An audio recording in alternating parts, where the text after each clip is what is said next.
আজকে আমি নিয়ে এসেছি মসুর ডাল দিয়ে কাঁচা আমড়া রান্নার রেসিপি, যা গরম ভাতের সাথে খেতে কিন্তু দুর্দান্ত লাগে। সত্যি বন্ধুরা, এরকম কাঁচা আমড়া দিয়ে মসুর ডাল রান্না থাকলে গরম ভাতের সাথে খেতে কিন্তু দুর্দান্ত লাগে। তো আসসালামু আলাইকুম, আসার মিনি কিচেনে সকল বন্ধুদের স্বাগত জানিয়ে শুরু করছি। মসুর ডাল দিয়ে আমড়া রান্না করার জন্য দেখুন এখানে আমি নিয়েছি 1 কাপ মসুর ডাল। এখানে আমি 1 কাপ মসুর ডাল নিয়েছি, আপনারা আপনাদের পরিমাণ মতো নিয়ে নেবেন। আর এখানে আমি নিয়েছি দেখুন 10-12টার মতো কাঁচা আমড়া। আর আমড়াগুলোকে এখনও আমি দেখুন খোসা ছাড়াইনি। তো এখানে আমি আমার পরিমাণ মতো আমড়া নিয়েছি, আপনারা যে পরিমাণ রান্না করবেন সেই হিসেবে আমড়া আর মসুর ডাল নিয়ে নেবেন। তো প্রথমে আমি দেখুন আমড়ার খোসাগুলোকে বেশ ভালো করে ছাড়িয়ে ধুয়ে নেব আর মসুর ডালটাকে ধুয়ে নেব, তারপর আমি ফিরে আসছি।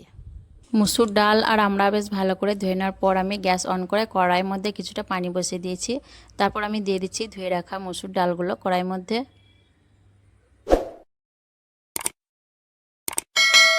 সবগুলো ডাল দেওয়ার পর আমি এখন একটু নাড়াচাড়া করে নেব যাতে নিচেই লেগে না যায়। ডালগুলোকে বেশ ভালো করে নাড়াচাড়া করার পর আমি এখন ঢাকনা দিয়ে 5 মিনিটের মতো হাই ফ্লেমে হতে দিই।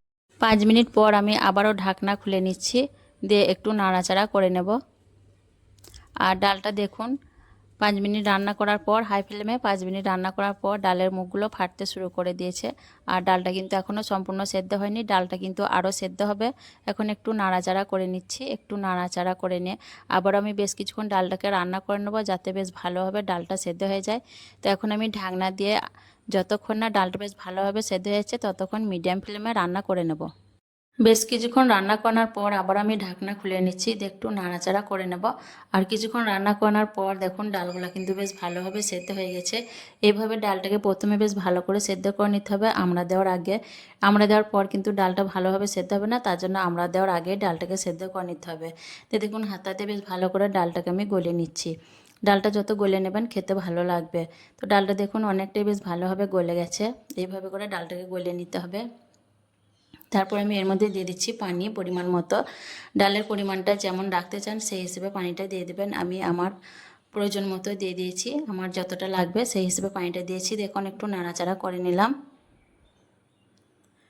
নাড়াচাড়া করে নিয়ে দিয়ে দিচ্ছি হাফ চামচ নুন, হাফ চামচ হলুদের গুঁড়ো, আর দিয়ে দিচ্ছি 10-12 কোয়া রসুন থেতো করে। রসুনটা আমি একটু বেশি করেই দিয়েছি। আর দিয়ে দিলাম কেটে রাখা আমড়াগুলো। দিয়ে আবারও নাড়াচাড়া করে বেশ ভালো করে মিশিয়ে নেব। আর ডালের মধ্যে আমি একটু রসুনটা বেশি পছন্দ করি, তার জন্য একটু বেশি করেই দিয়েছি। আপনারা যে পরিমাণ রসুন খেতে পছন্দ করেন সেই হিসেবেই দেবেন। বেশ ভালো করে নাড়াচাড়া করে নিয়ে আমি আবারও ঢাকনা দিয়ে আরও 10-12 মিনিটের মতো রান্না করে নেব, তাহলে আমড়াগুলো বেশ ভালোভাবে সেদ্ধ হয়ে যাবে। 10-12 মিনিট রান্না করার পর আমি আবারও ঢাকনা খুলে নিচ্ছি, দিয়ে একটু নাড়াচাড়া করে নিচ্ছি। আর 10-12 মিনিট রান্না করার পর দেখুন ডাল আমড়া সব কিছুই বেশ ভালোভাবে সেদ্ধ হয়ে গেছে।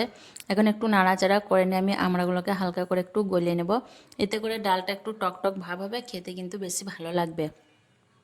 তো ডাল আর আমড়া দেখুন বেশ ভালোভাবে সব কিছুই কিন্তু সেদ্ধ হয়ে গেছে। এইভাবে যত ভালো করে ডাল আর আমড়াটাকে সেদ্ধ করে নেবেন ডালের স্বাদটা কিন্তু ততই ভালো হবে। তো বেশ ভালো করে সেদ্ধ করে নিয়েছি আর আমড়াটাকেও একটু গলিয়ে নিলাম। এখন নাড়াচাড়া করে নিয়ে আমি ডালটাকে নামিয়ে নেব ফোড়ন দেওয়ার জন্য। কড়াইটা পরিষ্কার করে নিয়ে আবার আমি গ্যাস অন করে চাপিয়ে দিয়েছি আর দিয়ে দিচ্ছি পরিমাণ মতো সর্ষের তেল। তেলটাকে গরম করে নিয়ে দিয়ে দিচ্ছি আমি 3টে শুকনো লঙ্কা এরকম ছোটো ছোটো করে কেটে নিয়েছি। দিয়ে দিচ্ছি হাফ চামচ গোটা কাঁচা জিরে আর 1 চামচ দিয়ে দিচ্ছি কালো সর্ষে। যে ফোড়নটাকে একটু নাড়াচাড়া করে ভেজে নেব। আর অবশ্যই এইরকম একটু কালো সর্ষের ফোড়ন দেবেন, তাহলে দেখবেন আমরা ডাল রান্নাটা খেতে বেশি স্বাদ হবে।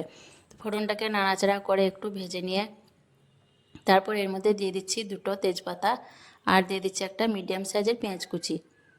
দিয়ে নাড়াচাড়া করে বেশ ভালো করে পেঁয়াজটাকে আমি ভেজে নেব একদম লাল লাল করে।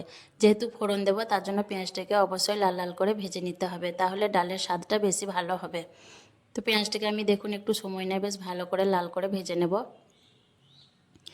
কিছুক্ষণ ভেজে নেওয়ার পর দেখুন পেঁয়াজটা একদম লাল লাল করে ভাজা হয়ে গেছে। ঠিক এরকম করে ফোড়নটাকে ভেজে নিতে হবে। ফোড়নটা ভেজে নেওয়ার পর তারপর আমি এর মধ্যে দিয়ে দিচ্ছি ডাল সেদ্ধটা। দিয়ে বেশ ভালো করে নাড়াচাড়া করে মিশিয়ে নেব।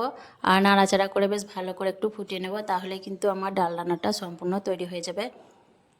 খুব বেশিক্ষণ ফুটবো না, একটু ভালো করে ফুটিয়ে নেব, তাহলেই কিন্তু হয়ে যাবে। এই নাড়াচাড়া করে নিয়ে আমি ফুটিয়ে নেব। আর আজকের এই আমড়া দিয়ে ডাল রান্না কেমন লেগেছে অবশ্যই কমেন্টে জানাবেন। ডালটা দেখুন বেশ ভালো করে ফুটে উঠেছে। এইভাবে অবশ্যই একবার আপনাদের ডাল রান্না করে দেখবেন, দেখবেন খেতে কিন্তু দারুণ মজার হয়। গরম ভাতের সাথে খেতে কিন্তু দুর্দান্ত লাগে। দেখতে দেখুন কতটা লোভনীয় হয়েছে, আর খেতেও কিন্তু দারুণ মজার হয়। তো অবশ্যই একবার এইভাবে আপনাদের ডাল রান্না করে দেখবেন। আর কেমন লেগেছে কমেন্টে জানাবেন। ভালো লাগলে লাইক করবেন, শেয়ার করবেন, আর আমার চ্যানেলটিকে সাবস্ক্রাইব করে আমার পাশে থাকবেন।